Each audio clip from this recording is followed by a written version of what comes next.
todo ser que respira, louve ao Senhor. Que a nossa vida seja uma vida de adoração.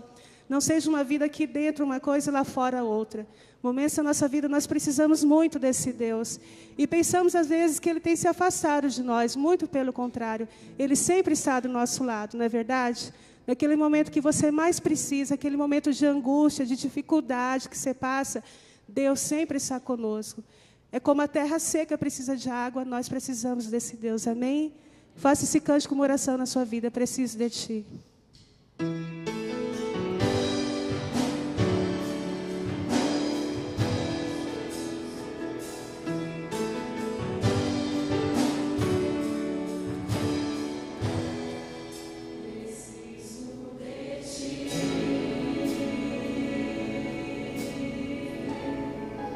Preciso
Ele é a nossa fonte, Ele é a nossa base, Ele é a base, a estrutura da nossa família.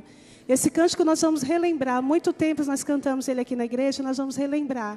É um cântico lindo, a letra linda, e faça dele uma oração. Você que não sabe ainda, faça dele uma oração na sua vida, preparando para a mensagem que iremos receber.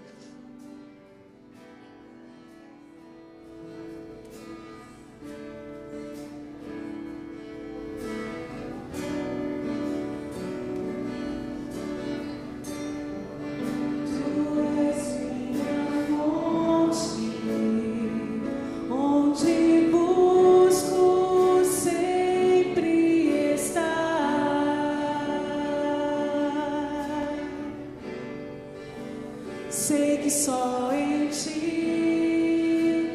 posso descansar.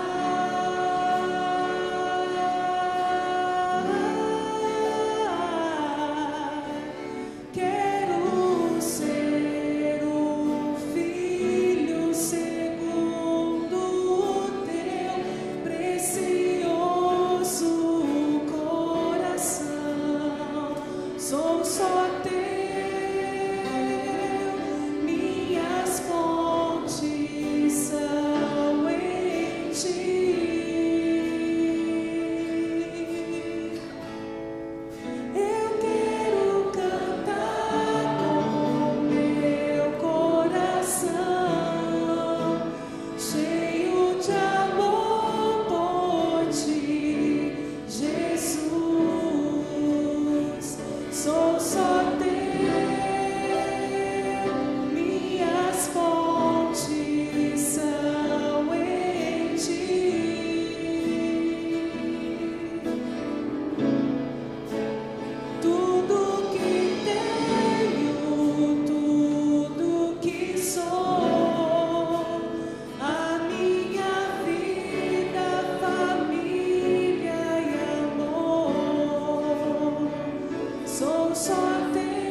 Tudo que tenho, tudo que sou, tudo que tenho, tudo que sou.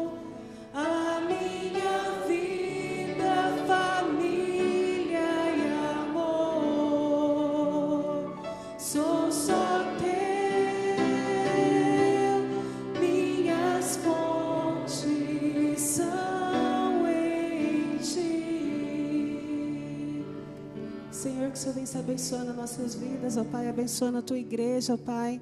Abençoando, Pai amado, nossos lares, nossas famílias, ó Pai, nossas crianças, ó Deus.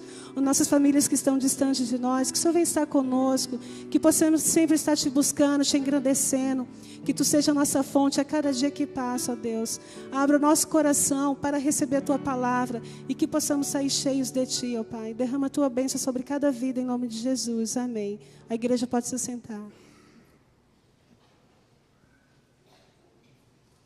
Vamos agora receber as crianças aqui à frente e orar com elas, antes que elas se encaminhem para o culto específico para elas.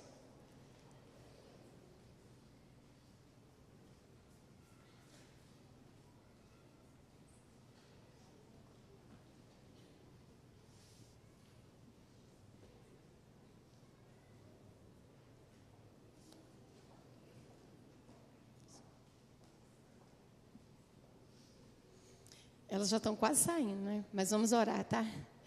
Querido Deus, nós Te louvamos, Pai, pelas essas crianças que o Senhor tem trago à Tua casa. Te agradecemos, ó Deus, porque elas têm o coração alegre em Te adorar. Mas eu gostaria de Te pedir, ó Deus, de forma muito especial, que o Senhor esteja dia a dia, ó Deus, colocando no coração de seus pais um amor profundo pelo Senhor, porque elas agora ainda dependem de seus pais para estar aqui, para aprender do Senhor. Dê a eles, ó Deus, forças. Dê a eles, ó Deus, um amor muito grande pelo Senhor e pela Tua palavra, para que eles possam, ó Deus, estar instruindo os seus filhos.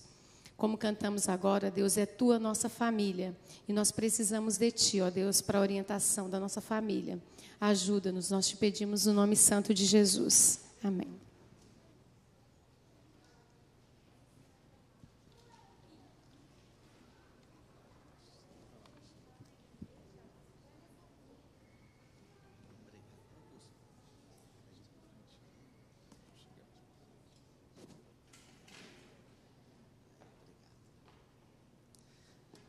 Meus irmãos, no domingo passado nós tivemos aqui uma programação de culto que foi quase só os nossos atos pastorais, dado a nossa programação do dia de recebimento de novos membros, receber aqui os casais que haviam feito o 32º encontro, e também a ceia do Senhor. Então foi uma programação bem centrada praticamente nesses atos pastorais.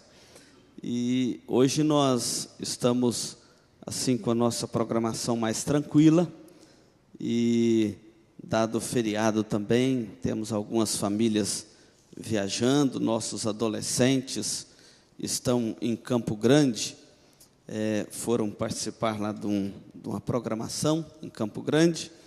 Então nós temos aí algumas famílias e algumas sociedades da igreja em viagem. Quando o diácono me passou aqui, eu estou procurando aqui meu papelzinho, acho que ele sumiu, não sei se o papel seu some, mas não é esse que caiu não, pode ficar tranquilo. Mas tem um pastor lá do Paraná nos visitando aqui, é o irmão, por favor, se coloque de pé, queria conhecê-lo juntamente com a esposa. O nome do irmão? Luiz Fernando e a Leandra, é o casal lá de Paraná, né, que está, qual a cidade, pastor? Carambeí. Sejam bem-vindos aqui conosco, nosso colega, Deus os abençoe, né? Podem ficar à vontade, é uma alegria tê-los conosco. Hoje também, antes de lermos aqui o texto para a nossa meditação e mensagem na Palavra de Deus, eu quero convidar aqui à frente o Fábio. O Fábio, ele é professor aqui da universidade, e ele encerrou o curso de doutorado dele, é um jovem da nossa igreja, encerrou o curso de doutorado dele em agronomia, e nós sempre oramos agradecendo a Deus pelos nossos estudantes, quando nós despachamos, quando nós recebemos de volta, e o Fábio retorna dessa tarefa, e com o curso encerrado. Tem mais uma irmã quase encerrando aí, para a gente também agradecer a Deus por ela. Vamos fechar nossos olhos, vamos orar por este jovem. Deus amado, nós estamos com o coração cheio de gratidão ao Senhor pela vida do Fábio. esta conquista dele, ela alegra o coração de cada um de nós. Saber que é um servo teu que está servindo ao Senhor, ali no contexto da docência universitária. Ó Deus, derrama sobre ele a tua graça dia a dia e enche o coração dele de gratidão ao Senhor por esta etapa tão importante da sua vida que ele, ora, acaba de concluir. Rogamos, ó Deus, que ele seja luz ali naquele local e que não falte no coração dele gratidão ao Senhor por esta dádiva tão preciosa das tuas mãos. E que seja também aqui uma motivação para muitos outros jovens, irmãos e irmãs, permanecerem firmes e perseverantes na carreira estudantil, nos cursos que estão fazendo, e assim possamos ter verdadeiros cidadãos dos céus, e que são também verdadeiros cidadãos desta terra. Nós te louvamos e bendizemos pela vida do teu servo. Fazemos isto no nome de Jesus. Amém, Senhor. Amém. Fábio, parabéns, querido. Deus que abençoe. Tá bom? Abra sua Bíblia agora comigo no Evangelho de João. Escolhi esta porção das Escrituras para a nossa meditação nesta noite. Capítulo de número 8. Dentro do ministério de Jesus, nós encontramos este registro no capítulo 8 do Evangelho de João. Este capítulo 8, enquanto os irmãos estão abrindo aí as suas Bíblias, e peço que todos abram, e como já foi dito pelo presbítero, nós temos até algumas Bíblias para os visitantes aí nos bancos, e se algum irmão vir alguém sem Bíblia, ajude para que o texto seja também acessível a esta pessoa que esteja conosco aí sem a Bíblia. O capítulo 8 de João começa com aquela famosa passagem da mulher adúltera, quando alguns queriam apedrejá-la, e Jesus disse: aquele que não tiver pecado pode jogar a primeira pedra, e pelo registro nenhum deles conseguiu jogar as pedras que pretendiam nesta mulher. Em seguida, Jesus vai dizer que ele é a luz do mundo. Ele é a luz do mundo. Essa expressão não é uma expressão simples, porque ele vai complementar o verso 12 dizendo assim: quem me segue não andará nas trevas. Acharam aí? 8:12? Então ele vai dizer que ele é a luz do mundo, e quem me segue não andará nas trevas, pelo contrário, terá a luz da vida. Então, o diálogo dele com os fariseus começou a ficar um diálogo um pouco tenso, um pouco pesado. E esses capítulos de João, é muito interessante que quase sempre começa com um episódio, um milagre de Jesus, e depois uma certa discussão entre os fariseus com Jesus, algumas perguntas e algum interrogatório. O versículo 21, ele começa a defender a sua missão e a sua autoridade. E o diálogo com os judeus vai apertando e ficando um pouco mais tenso. O verso 31 a 36, que é o texto da nossa meditação aqui nesta noite, vai dizer assim: disse, pois, Jesus aos judeus que haviam crido nele. Olha que no meio dessa confusão toda, alguns judeus ainda creram nele. É interessante, sempre no meio, por maior que seja a confusão, quando o evangelho foi proclamado, sempre algum creu nele. É o registro aqui. Então Jesus disse assim àqueles que haviam crido nele: se permanecerdes na minha palavra, sois verdadeiramente meus discípulos. Agora leia comigo o verso 32, vamos lá? E conhecereis a verdade, e a verdade vos libertará. Responderam-lhe: somos descendência de Abraão e jamais fomos escravos de alguém. Como dizes tu, sereis livres? Replicou-lhes Jesus: em verdade vos digo, todo que comete pecado é escravo do pecado. O escravo não fica sempre na casa, o filho sim, para sempre. Se, pois, o filho vos libertar, verdadeiramente sereis livres. Vamos repetir comigo esse verso 36? Se, pois, o filho vos libertar, verdadeiramente sereis livres. Deus amado, esta é a porção da tua palavra separada para o nosso alimento espiritual nesta noite. Tu conheces o coração de cada um de nós, na tua presença nesta hora. Os teus olhos que sondam toda a terra, os teus olhos que a luz e as trevas são a mesma coisa, estão diante de nós nesta hora, sondando os nossos corações, percebendo, ó Deus, o que há no íntimo de cada um de nós. O Senhor sabe como a tua verdade foi acolhida ou não em cada coração aqui. Tu conheces os anseios da nossa alma, e a palavra que nem chegou à língua o Senhor já conhece. Por isso colocamos agora diante do Senhor a nossa vida em profunda contrição e submissão à tua graça, ao teu Santo Espírito, para que nos conduza a toda a verdade, porque Ele é o Espírito da verdade que haveria de nos conduzir a toda a verdade. Sabemos que esta verdade é o Senhor Jesus, que dá vida aos nossos corações, que é a luz do mundo, que é aquele que morreu na cruz para a nossa salvação. Deus, dá-nos a graça de compreender e nos alimentar da palavra do Senhor nesta hora. Te pedimos no nome de Jesus. Amém, Senhor. Meus irmãos, foi sexta-feira agora, aquele feriado do dia 7 de setembro, coloquei até no boletim aí uma pastoral, onde traz a bandeira lá de Minas Gerais. É por mera coincidência, viu, essa bandeira de Minas aqui, não é puxando sardinha lá para o estado das Minas, não. Mas libertas quais será também, é o lema desta bandeira, liberdade ainda que tardia. Falar em liberdade é tocar num dos mais profundos anseios da nossa alma.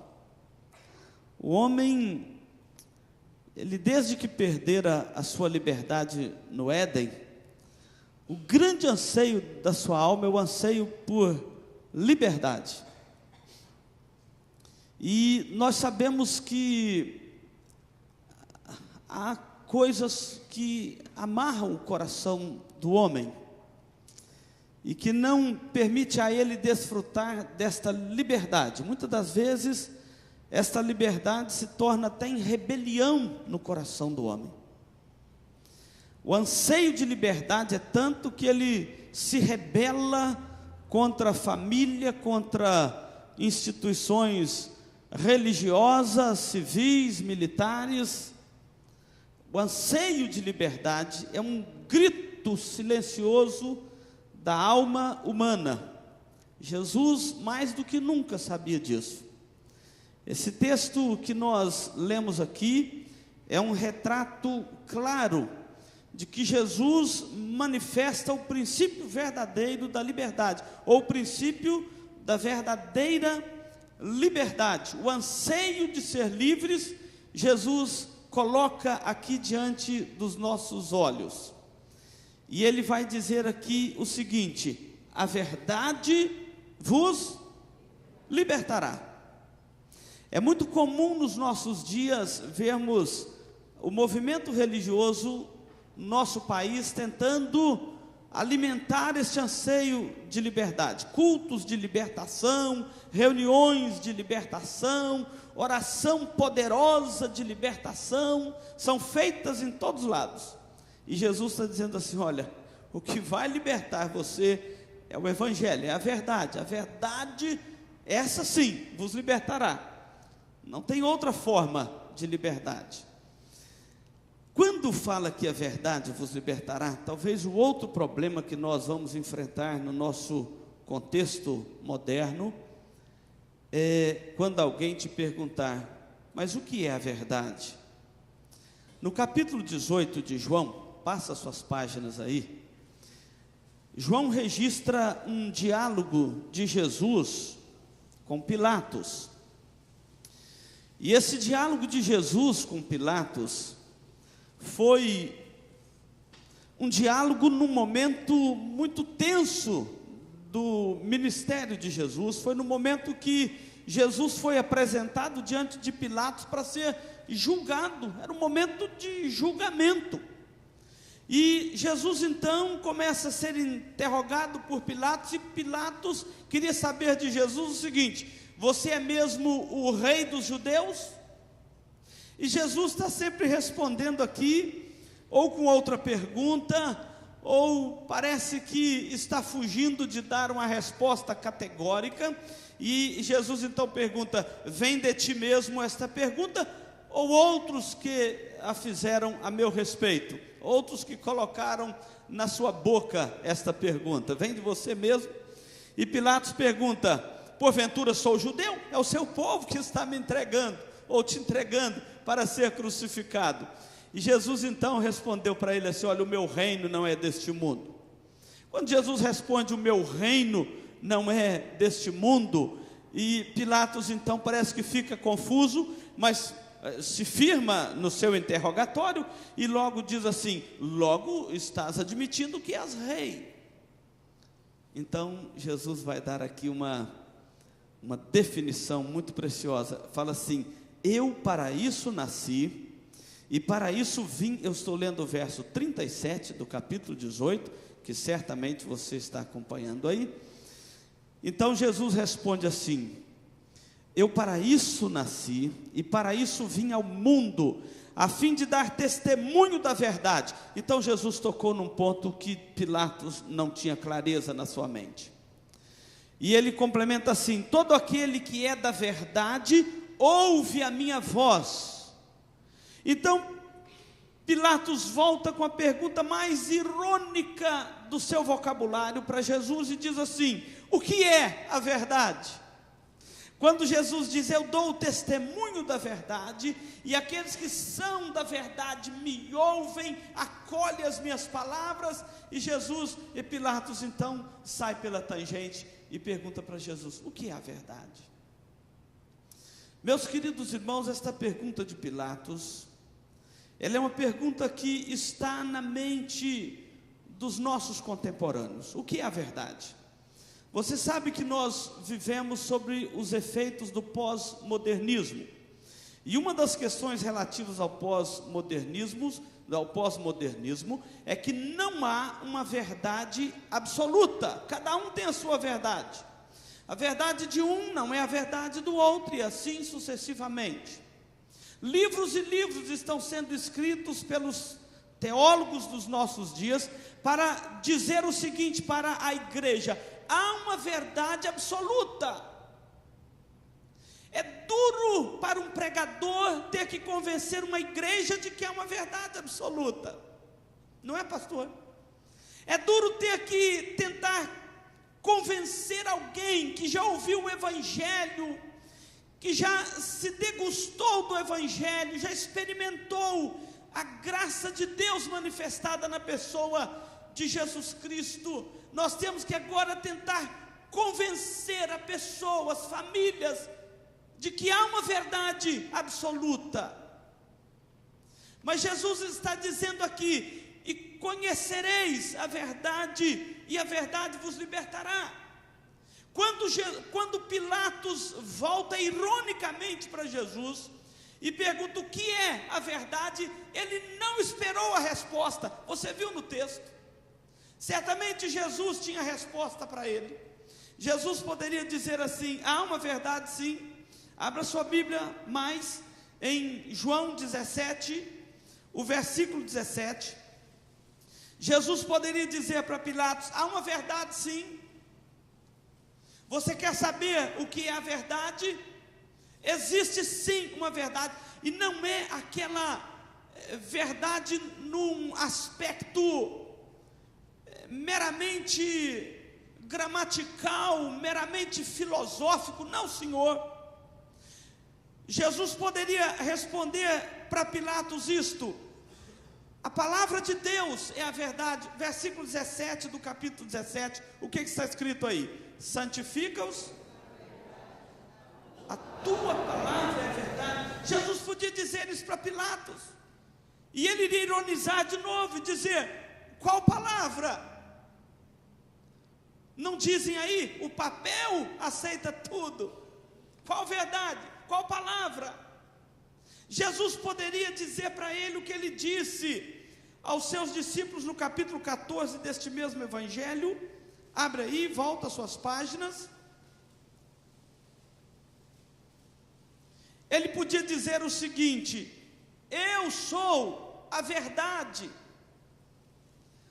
É isso que está no versículo de número 6 da sua Bíblia. Respondeu-lhe Jesus: eu sou o caminho e a verdade e a vida, ninguém vem ao Pai senão por mim. Ele podia dizer isto: eu, Pilatos, você está diante da verdade, eu sou a verdade.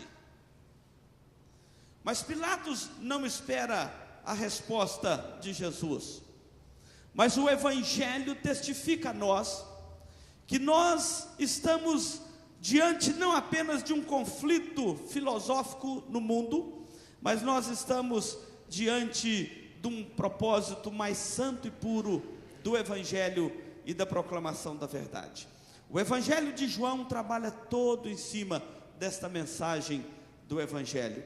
Lá no capítulo 1, agora não precisa de abrir, no verso 14, Jesus está dizendo que João está registrando que Jesus é o Verbo, e o Verbo se fez carne, e ele habitou entre nós, cheio de graça e de verdade. Há uma verdade revelada dos céus para o coração dos homens, e esta verdade é o Senhor Jesus Cristo. Essa semana, quem participou dos nossos grupos familiares, e espero que a maioria de vocês aqui tenha feito isso, estudando lá o livro de Efésios, viu sobre a importância do andar na luz. Jesus está dizendo aqui no contexto que lemos, que ele é a luz do mundo, não é isso? Eu sou a luz do mundo, quem me segue não anda em trevas. E Paulo está dizendo lá em Efésios, no capítulo 4, que nós devemos agora andar como filhos da luz. É um grande desafio para nós.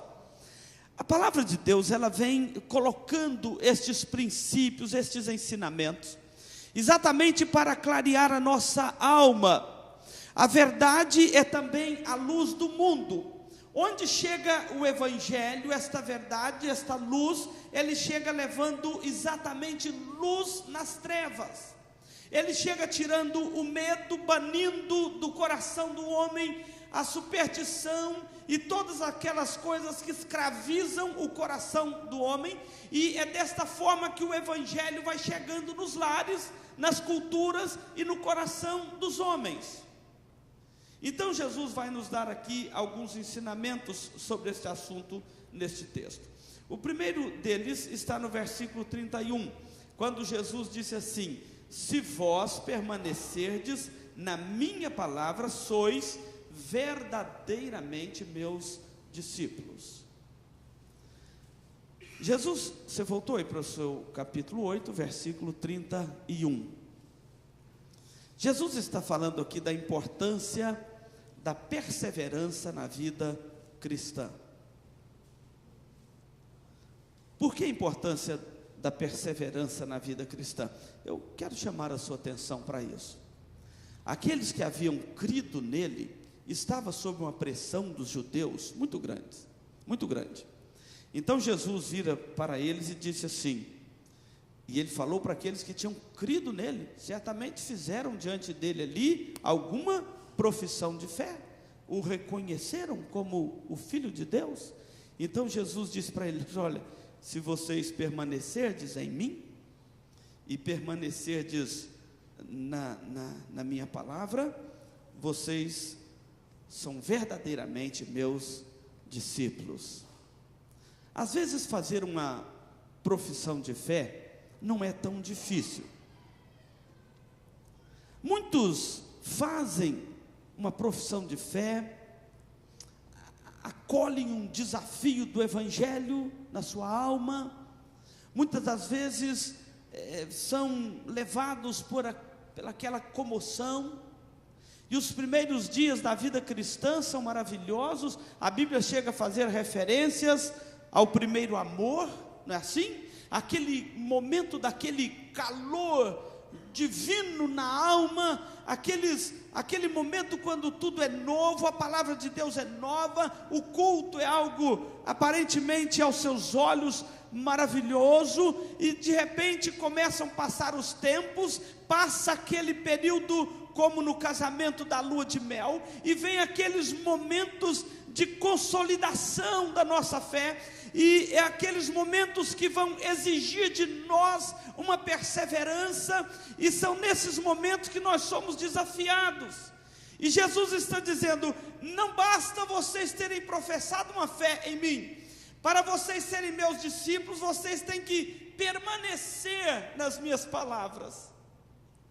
Este é um dos primeiros episódios que este texto traz diante dos olhos dos discípulos, para dizer assim: sois verdadeiramente meus discípulos. Você sabe perfeitamente isso, certamente está vendo as Olimpíadas, viu? E agora as Paralimpíadas. Você viu que brasileiro que corre com aquela, não sei nem falar aquilo lá ele não tem os pés amputados e corre com aquele, hein? Com aquela prótese ali, né? Mas tem um termo ali, vai correr assim na longe, hein? Você viu? Ultrapassou 3 ali, você até fala assim: não, pediram o exame antidoping nele. Eles tinham que ter olhado se ele não tinha um motor de Fórmula 1, né? Que vai correr bem assim. Então, ganhou o prêmio. Mas você sabe que eles não dão prêmio para quem dá só a largada. Tem que chegar primeiro, não é assim? Na vida cristã também é assim, não se dá prêmio para ninguém na largada. Há uma carreira para se perseguir, para perseverar, para permanecer nela. Ninguém recebe o seu troféu porque deu uma largada brilhante, saiu na frente. Na vida cristã, o que Jesus está dizendo é isto: para ser verdadeiramente meus discípulos, tem que permanecer na minha palavra.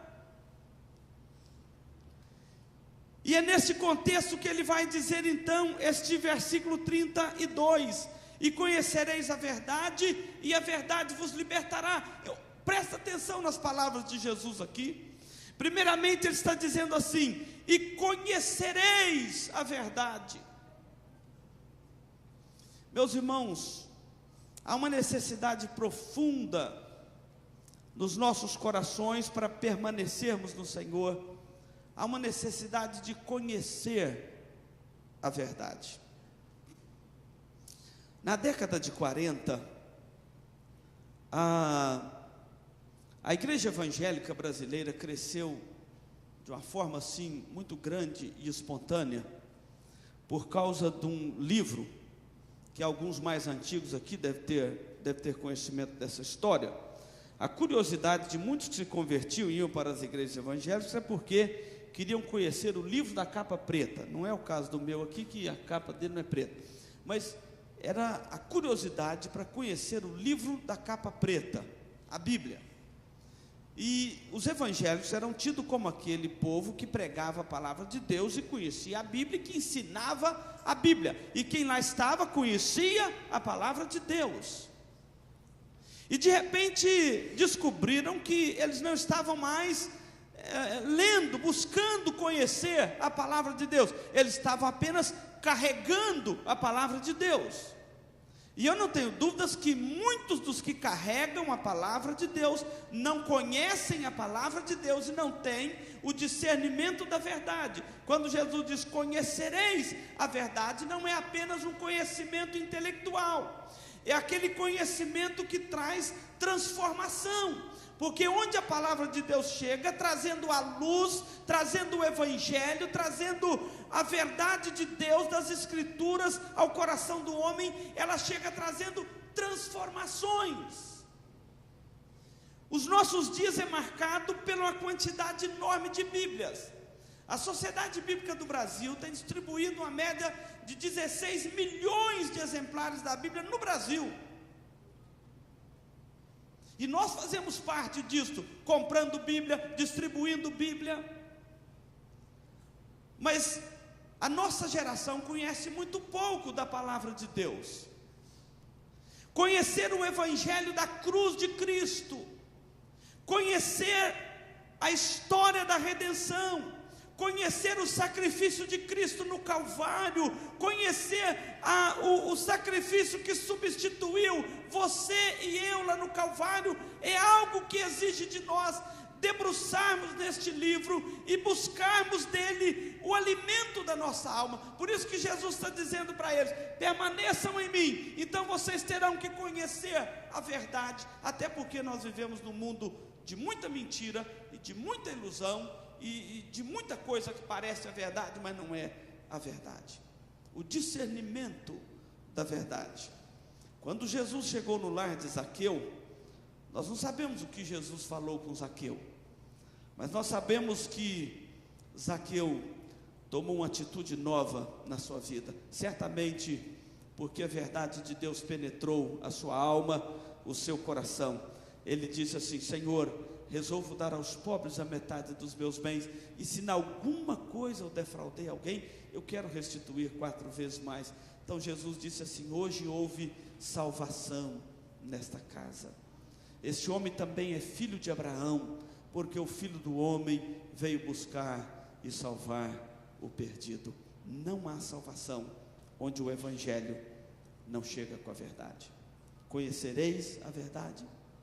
E ele complementa dizendo: e a verdade vos libertará. O que pode libertar o coração do homem? O que pode promover aquela liberdade que a sua alma tanto anseia?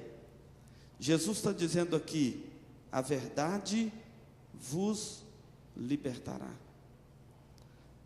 A natureza da verdadeira liberdade está aqui.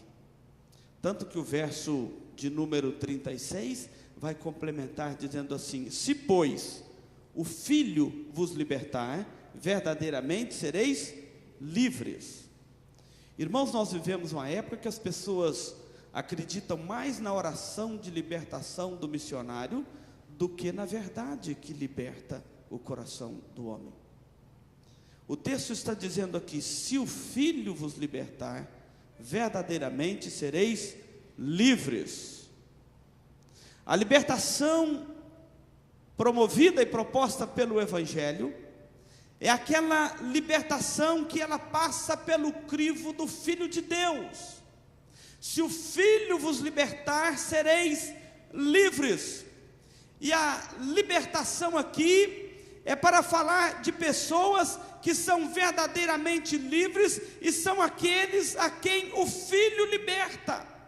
A libertação aqui é para falar da libertação da culpa, do pecado, das consequências do pecado, a libertação que somente o sangue de Jesus Cristo na cruz do Calvário vai trazer, a justificação, o perdão dos pecados, a verdadeira liberdade que a nossa alma tanto anseia. Por isso que diz: se o Filho vos libertar, verdadeiramente sereis livres.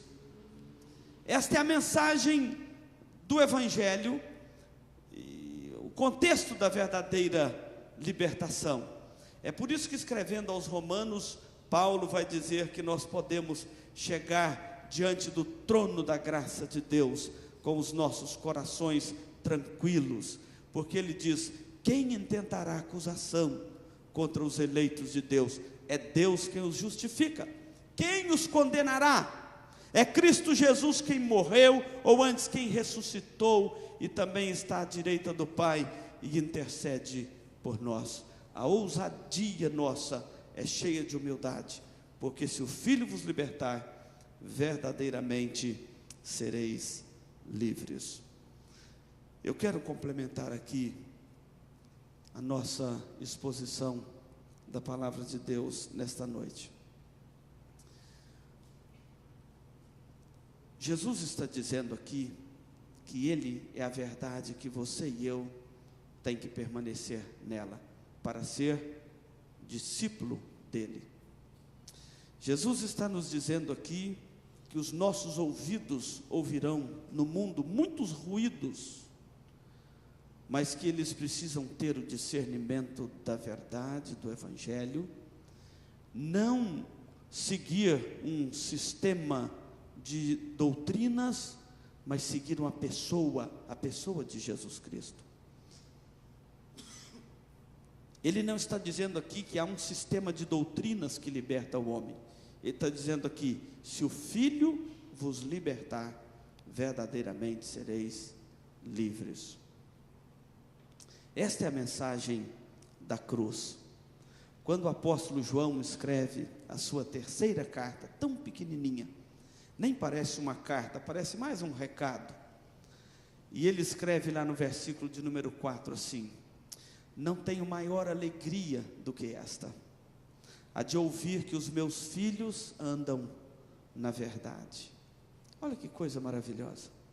Não tenho maior alegria do que esta, a de ouvir que os meus filhos andam na verdade.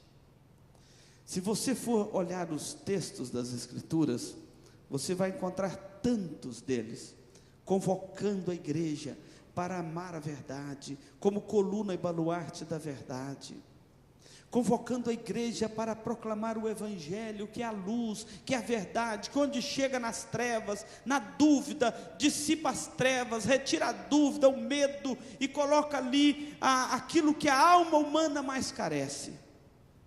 E então eu preciso de dizer o seguinte: o crente, ele precisa de ser a pessoa mais bem resolvida desta terra, porque quem anda na mentira está sempre escondendo algo, tem sempre dificuldade de se expressar.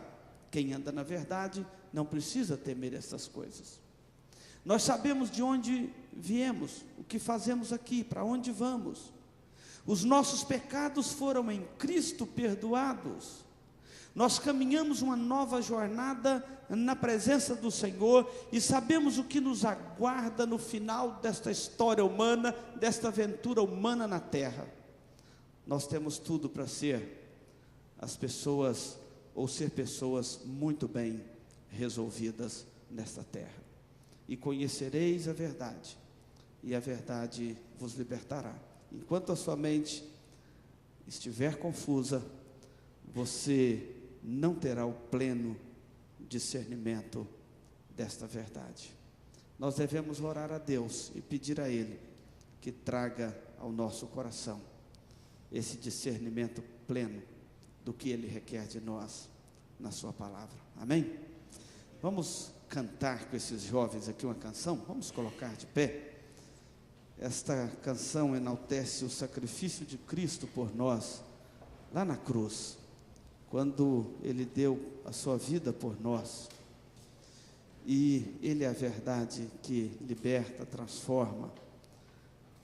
E o Evangelho é o que nós temos a proclamar aos homens para a transformação da vida deles também.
Nosso Deus, agora quando nós estamos chegando nesses momentos finais aqui do nosso culto, sabedores que o Senhor Jesus é a verdade que Ele liberta o nosso coração de todas as amarras e consequências que o pecado deixou na nossa natureza.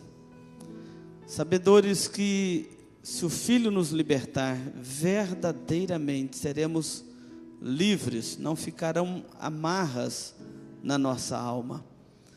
Ó Deus, por este Evangelho nós clamamos que chegue ao coração de cada um dos nossos queridos ouvintes. E que, ó Deus, haja no nosso coração o discernimento constante desta verdade. Dá discernimento à Tua igreja para compreender a Tua palavra e aquela verdade que o Senhor deixou à Tua igreja como coluna e baluarte dela. Ajuda-nos, ó Deus, a compreendermos a cada dia os mistérios da Tua graça. Obrigado porque um dia em Cristo o Senhor se compadeceu de nós de uma maneira tão especial. Queremos bendizer o Teu nome e Te louvar, no nome de Jesus. Amém, Senhor. Amém. Peço ao reverendo Luiz Fernando para vir aqui impetrar a bênção do Senhor sobre a igreja nesse instante.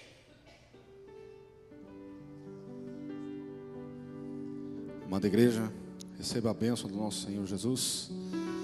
Que a graça do nosso Senhor Jesus Cristo, o amor de Deus o Pai e as consolações do Espírito Santo estejam convosco, irmãos e irmãs, e convosco permaneçam hoje e para todos sempre. Amém e amém.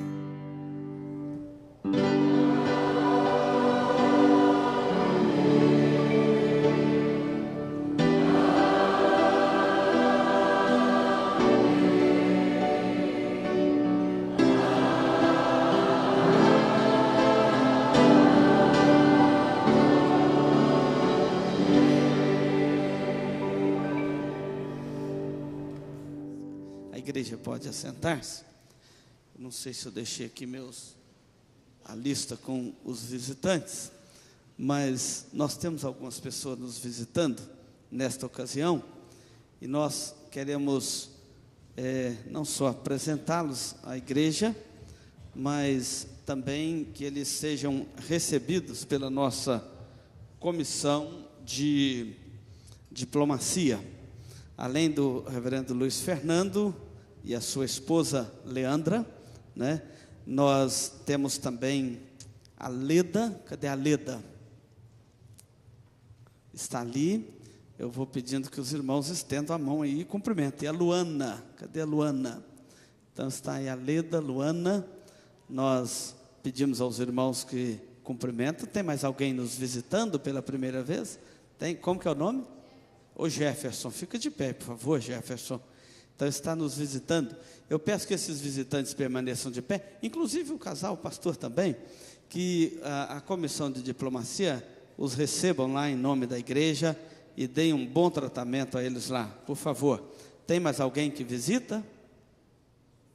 Ah, tem mais um ali. Fica de pé, por favor, jovem. Ah, sim.